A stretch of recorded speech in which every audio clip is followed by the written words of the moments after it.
There was a strong history of carriage building in this area, partly because of the hardwood forests and partly because we had a base of skilled workers here who could do that kind of labor. So it was natural the Fisher brothers should be involved in that, natural that they should get interested in the automobile industry. Fred was the oldest, and there were the 7 boys, and then there were 4 daughters. I don't think the Lawrence Fisher family was ever affluent. I mean, there were a lot of mouths to feed around the table and a lot of school books to buy and so forth. And a story is that they didn't have enough Sunday trousers to all go to church together. So some of them would go first, early church, come home, exchange trousers with the others who were the right size, and then those younger ones would go to later church because there just weren't enough britches to go around in the family. So the idea of families working together, not so unusual, but to have 7 brothers come to Detroit together really bespoke the strong family connection that they felt with each other. Detroit in the teens and the 20s is what Silicon Valley is today. You know, there's all this innovation going on. There is tremendous amounts of wealth being created.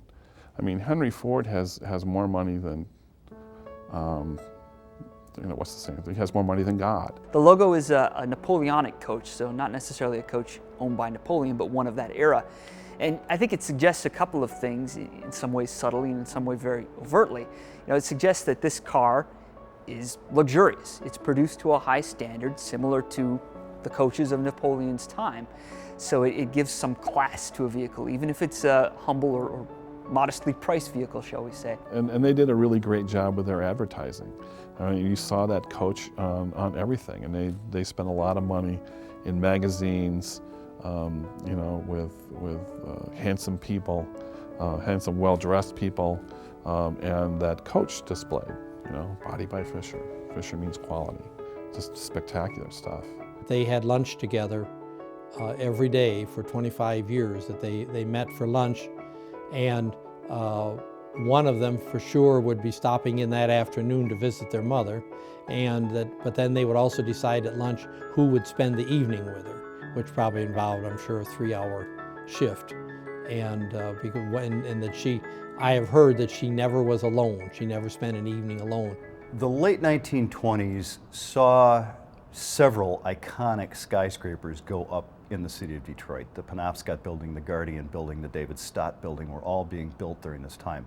Beautiful buildings done by wonderful architects. The Fishers chose Albert Kahn and Joseph French, who was actually the lead architect on the project, to build them something that was unique. It's a spectacular building, remains a spectacular building, and the final product was just stunning. I mean, it still remains Detroit's largest piece of art.